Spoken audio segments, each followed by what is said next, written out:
saya berserah ya, maksudnya gini, kita manusia boleh merasa kehilangan, tapi kita harus tetap bangkit supaya apa? Kita berpikir jernih apa yang harus kita lakukan, melangkahnya harus seperti apa. Kalau kita sedih duduk, kita jadi orang yang drop gitu. Jadi saya merasa bahwa tidak ada, ya benar kata orang, semua agama mengajarkan bahwa Tuhan gak akan memberikan cobaan di luar kemampuan dari umatnya, dan itu benar gitu. Jadi kalau kita percaya ada aja jalannya Mbak Desti. Iya benar.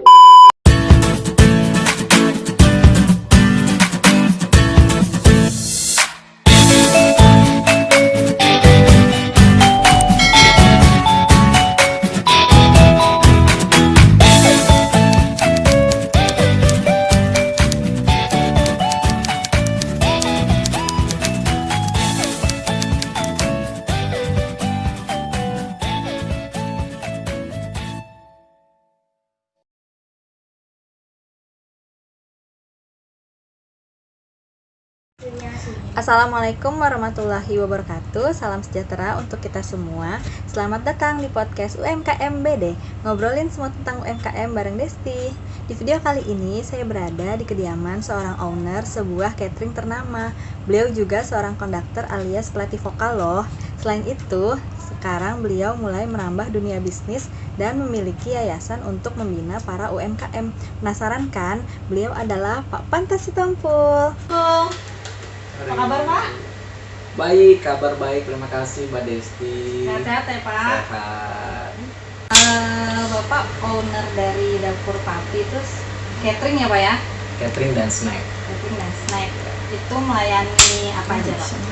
Kalau Dapur Papi Udah itu kantor-kantor gitu Pak? sudah, bahkan kita pernah menjadi endorse untuk makanan di Abang None Jakarta.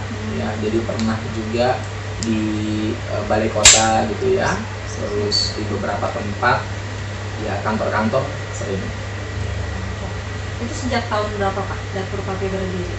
Dapur Papi sebenarnya berdirinya belum lama dengan nama Dapur Papi, tapi kita dulu sudah melakukan kegiatan bisnis ini dari tahun 2012.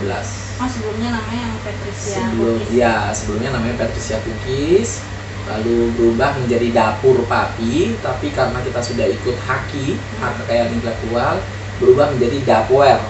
Hanya ijaannya saja, ijaannya Dapware Papi. Awalnya Patricia Cookies berarti cuma kue aja ya? Kue kering aja ya? Cemilan, jadi seperti kue bawang, nastar, putri salju. Dan jadi memang sekarang lebih merambah. Sekarang sudah merambah ke arah cateringnya, jadi makanan-makanan rumahan. Produk Bapak dari Dapur Papi apa aja tuh Pak? Bisa disebutin Pak? Macem-macem ya.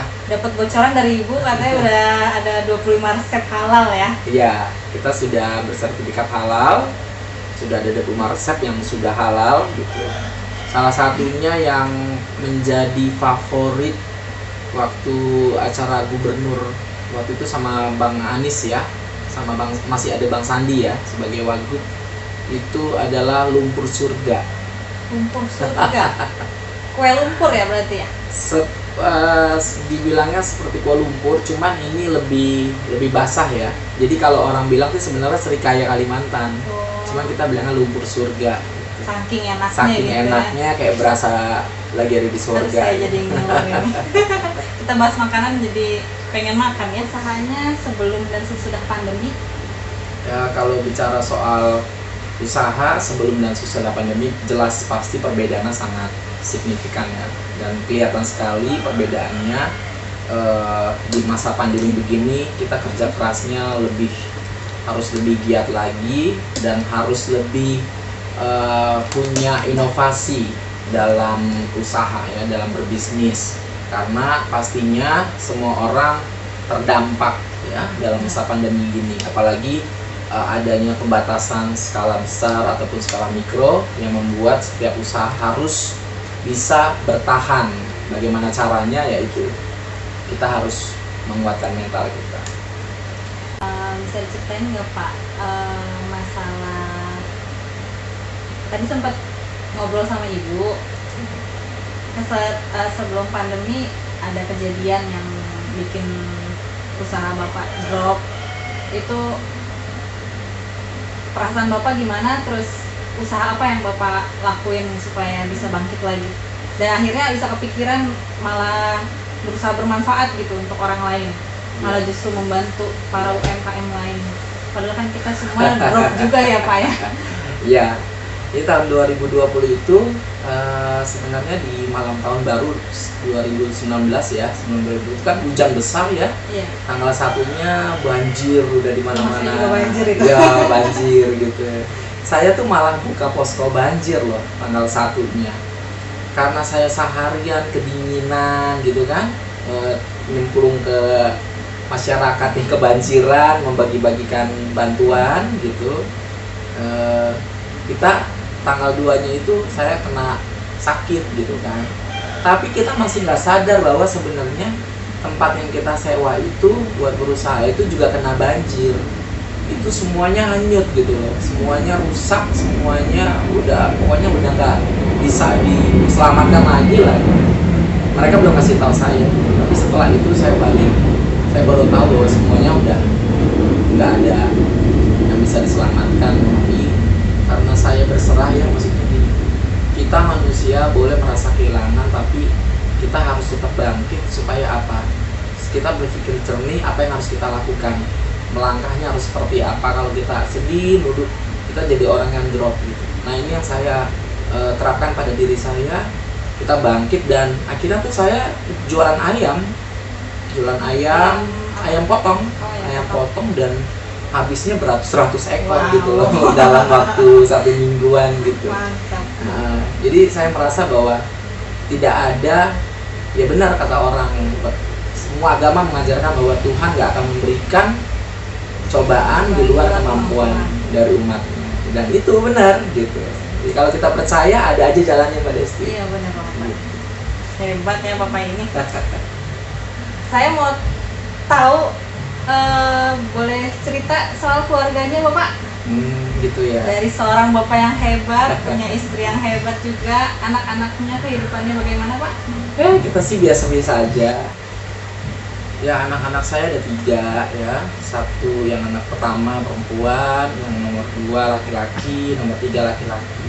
Yang pertama naik kelas 4, baru naik kelas 4 ini. Yang kedua naik kelas 2, yang nomor 3 masih belum, harusnya TK, cuman kita nggak masukin TK dulu karena online ya, sayang duitnya. Karena mamanya juga seorang guru kan, jadi bisa ngajarin di rumah. Oh iya betul. Ibu guru di mana itu? Dulu sih di Surabaya itu di SMA Petra, itu di laboratorium ya. Kalau di Jakarta ini di Bekasi sih. Terus Bapak sebagai konduktor masih Pak? Masih, saya masih konduktor itu.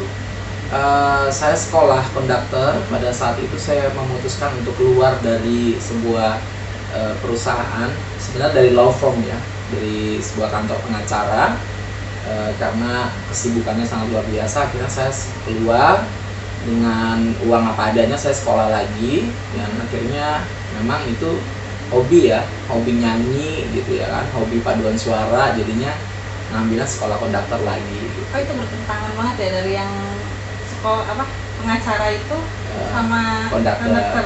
Sebenarnya kalau dibilang bertentangan, sangat amat bertentangan dengan pendidikan yang pernah saya raih, yaitu sebenarnya saya sebagai penilai berlian. Jadi dulu saya pernah menjadi fashion jewelry consultant untuk acara Putri Indonesia. Jadi banyak ya, dari jewelry lari ke lawyer, terus langsung ke konduktor, terus sekarang berbisnis gitu. Ya disebut multi talent ya, seperti itu. Bapak kan sebagai konduktor nih, saya lihat waktu itu Bapak ngajar di Al-Azhar Ya. itu permanen atau freelance di sana? Ekstrakurikuler. Ekstrakurikulernya. Ekstrakurikuler. Tapi saya juga, ya itu dia, kalau orang bilang kok bisa sih saya ada di sekolah-sekolah seperti yang berbasis agama Muslim gitu ya, karena memang kita bisa menempatkan diri gitu. Bukan hanya di Al-Azhar aja, saya pernah menjadi guru. Kalau ini guru beneran, guru SBK di Embun Pagi Islamic School gitu, International Islamic School. Jadi ya di mana kita ditempatkan, di situ kita menjadi bermanfaat aja buat orang banyak. Bapak punya sekolah vokal Paranada. Paranada. Dulu tempatnya di apa namanya tuh? Lupa saya, daerah Harmoni Juanda. Masih ada? Sekarang saya private ke rumah-rumah. Oh, jadi ke rumah aja. Ya. Sekarang Bapak punya yayasan yang mengurus tentang UMKM. Betul sekali. Daun Jati Cemerlang. Daun Jati Cemerlang. Itu sebelum Bapak jelasin apa itu Daun Jati Cemerlang, filosofinya itu apa tuh Pak? Daun jati itu kan daun dari pohon jati ya. Yang mana kita tahu jati itu kan kuat ya, besar, dan orang berteduh di bawahnya tuh enak gitu ya. Dan daun jati ini sebenarnya kalau di daerah Jawa sana itu kalau membungkus nasi dia akan mengeluarkan satu zat yang nantinya membuat aroma nasi ini malah jadi menggugah selera orang yang tadinya nggak mau makan jadi makan gitu ya. Terus daunnya lebar, harum wanginya gitu. Jadi kita maunya yayasan ini menggugah orang yang tadinya semangatnya UMKM turun jadi bangkit lagi, semangat gitu ya. Terus lebar itu ya berarti mencakup segala wilayah, semua ornamen gitu. Sejak tahun berapa tuh Pak?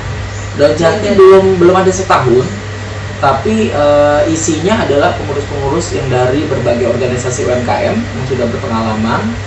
Ya itu dia. Jadi walaupun masih baby, tapi ibaratnya sudah punya SIM di mana-mana gitu. Jadi mereka ini banyak sekali link di mana-mana dan mau merangkul banyak UMKM. Kriteria UMKM-nya seperti apa yang boleh ikut masuk jadi anggotanya? Nah ini dia. Daun Jati sebenarnya memperbolehkan siapa saja untuk ikut menjadi binaannya Daun Jati Cemerlang. Tapi perlu diketahui bahwa Daun Jati Cemerlang ini bukan yayasan untuk mengumpulkan orang-orang. Tapi Daun Jati ini dia bersinergi dengan berbagai organisasi UMKM untuk membantu para organisasi ini membina pelaku usahanya mulai dari yang kecil, menengah hingga yang ke tahap mikro gitu ya.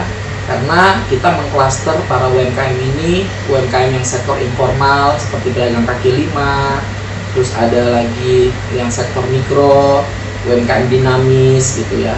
Dan juga ada banyak lagi kreativitas ekonomi seperti grup perkumpulan driver online gitu ya, ormas-ormas masyarakat, lalu ada lagi yang disabilitas gitu. Nah kriteria-kriteria ini nanti kita klaster dan kita bina sehingga mereka menjadi UMKM yang memiliki produk unggulan. Apa itu produk unggulan? Jadi mereka ini perizinannya sudah lengkap gitu ya. Terus mereka punya produk yang memang sudah layak untuk dipublish ke masyarakat, dipasarkan, nggak malu-malui dari segi kemasannya, terus dari segi desainnya, lalu rasanya udah pasti gitu kan. Nah, kira-kira seperti itu. Jadi isinya kebanyakan justru yang sudah produk unggulan gitu. Kalau misalnya ada yang mau ikutan tapi dia belum punya produk, bisa Pak? Bisa. Kita juga membantu dan mengarahkan masyarakat pada umumnya yang ingin punya usaha. Misalnya contohnya ada satu orang mereka ingin usaha gitu ya, tapi bingung mesti mulai dari mana. Nah ini adalah tugas yang memang juga dilaksanakan oleh Daun Jati. Karena ada banyak orang ya punya uang tapi nggak punya skill, nggak punya kesempatan. Ada orang punya skill nggak punya kesempatan, nggak punya uang. Nah ini kita padukan nih gitu di dalam satu yayasan ini, kita temukan antara A dengan B sehingga terjadinya sinergi. Nah yang kita sebut kolaborasi gitu. Misalnya sudah punya produk, berarti nanti dibimbing untuk naik kelas. Kalau belum punya produk, dibimbing supaya punya produk.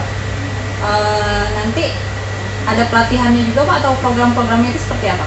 Ada pelatihannya. Nanti pelatihannya ini kita secara berkelompok. Jadi dibikinnya pelatihan itu kayak cuma 5 orang gitu supaya ada konsentrasi yang penuh gitu ya. Nanti setelah ini mereka bisa mengeksplorasi produknya atau usahanya, terus menjalankan apa yang sudah kita ajarkan gitu. Kira-kira seperti itu. Nanti coachnya itu, maksud saya pengajar dari pelatihannya itu Pak Pantas sendiri atau ada lagi yang lain? Untuk sementara ini masih saya sendiri, gitu. Masih saya pegang sendiri, karena saya juga kurasi ya, melakukan kurasi produk juga, kurasi mental juga, gitu. Nah, kira-kira seperti itu. Jadi masih sederhananya, tapi sebenarnya belum tentu didapatkan di tempat lain, gitu. Ada perbedaan nggak Pak bisnis Bapak dengan sebelum dan sesudah pandemi itu? Perbedaannya ada, cuman yang akhir-akhir ini sudah mulai kembali bangkit ya. Tapi ada hikmahnya ya Pak ya dari pandemi ini. Ada ya? hikmahnya, akhirnya kita jadi banyak ketemu sama banyak orang justru. Dulu sebelum pandemi malah saya terlalu sibuk dengan urusan vokal ya, nyanyi gitu. Sekarang malah saya jadi banyak ketemu banyak orang dan makin banyak teman gitu. Program Bapak di Daun Jati itu membawa para UMKM supaya bisa lebih bangkit lagi gitu ya. Bapak ada channel berarti ya ke dinasan gitu untuk masalah perizinan. Jadi berarti bisa membantu para UMKM yang belum punya perizinan, bisa Bapak bantu gitu untuk bisa punya perizinan agar menjadi produk unggulan berarti ya Pak ya. Iya. Jadi kalau masalah perizinan itu kan memang pemerintah pusat sudah memberikan akses yang mudah ya dan gratis melalui oss.go.id.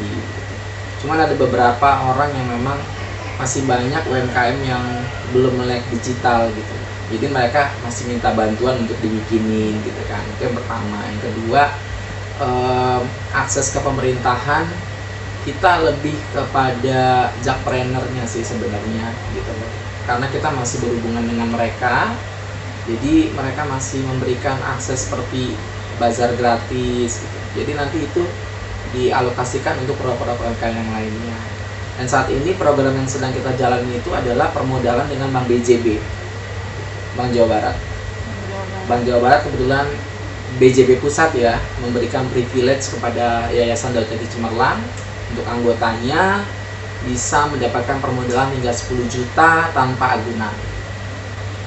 Program Daun Jati itu Bapak tiap bulan atau gimana Pak? Kalau dari Jakpreneur kan biasanya dia sampai P7.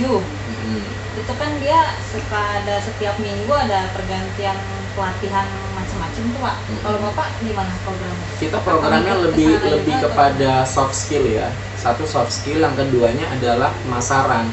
Jadi menitik beratkan kepada pemasaran, makanya banyak melakukan kegiatan MOU dengan contohnya yang saat ini kita lagi mau lakukan dan mungkin akan berjalan dengan segera, yaitu pameran di beberapa mall.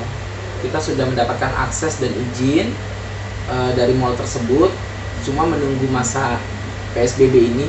Kalau pemerintah bilang masih lockdown tanggal 5 Juli, percuma kita lakukan karena kan nanti siapa pengunjungnya, mallnya tutup. Nanti setelah PSBB kami akan berjalan itu gitu. Yang paling endingnya akan benar-benar dilakukan yaitu Gebiar Java Food Festival. Itu akan menghadirkan 200 makanan khas Pulau Jawa. Java Food Festival. Wow.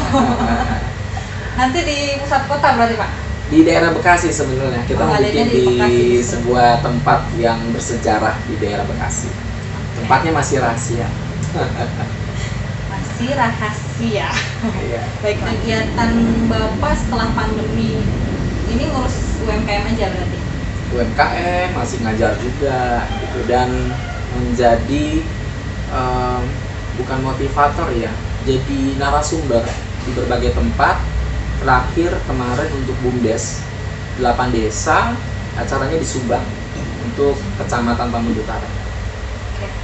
Terakhir Pak, visi misi Bapak selain di Daun Jati ini apa ada inovasi lain gitu Ya, untuk kemajuan UMKM? Yang jelas visi misi tetap pada bangkitnya finansial UMKM ya, dan itu akan menjadi berartinya bangkitnya perekonomian sebuah negara. Tapi Daun Jati sendiri punya jargon nih Mbak Desti. UMKM kan kalau orang bilang UMKM naik kelas, di mana-mana UMKM naik kelas gitu ya. Kalau naik kelas terus gitu kan. Kalau kita enggak, UMKM bukan sekedar naik kelas tapi lulus. Nah itu baru saya mau ngomong. Kalau cuma naik kelas nggak lulus nih gitu. Nah lulusnya seperti apa nih? Lulusnya mereka mentalnya udah kuat, ya kan? Terus perizinannya sudah lengkap, meskipun nggak lengkap banget, tapi setidaknya kayak izin dasarnya ada lah gitu ya. Terus produknya sudah oke, sudah layak dipasarkan dan nggak malu-maluin daun jatinya. Iya. Demikian perbincangan kita dengan Pak Pantas Sitompul. Begitu menginspirasi ya teman-teman. Beliau sangat hebat, bisa bermanfaat untuk para UMKM. Nah buat teman-teman yang punya bisnis UMKM, terus mau gabung di Daun Jati, nanti klik linknya aja di deskripsi ya. Oke, sampai jumpa di podcast UMKM BD. Ngobrolin semua tentang UMKM bareng Desti. Sampai jumpa. Makasih ya, Pak. Teman-teman mau dengar suaranya Pak Pantas nggak? Beliau sebagai konduktor alias pelatih vokal pasti suaranya bagus banget dong. Boleh ya Pak ya? Nggak bagus-bagus banget. Boleh ya Pak, nyanyi sedikit ya Boleh, Pak. gitu. Boleh, silakan Pak. Menyanyi Saya lagu apa menyanyi nih? lagunya Utali Kumahua, judulnya Esokan Masih Ada. Ini lagu andalan kalau lagi karaoke, lagunya ini dulu. Tepuk tangan dulu.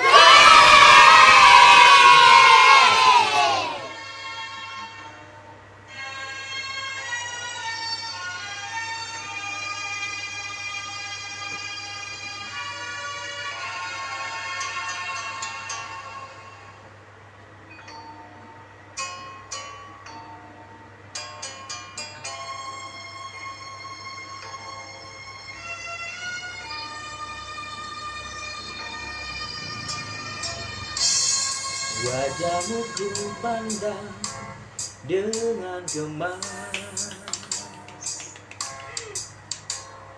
Mengapa air mata selalu ada di pipimu?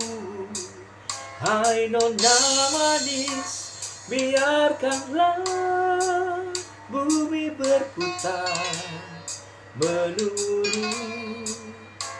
kehendak yang kuasa.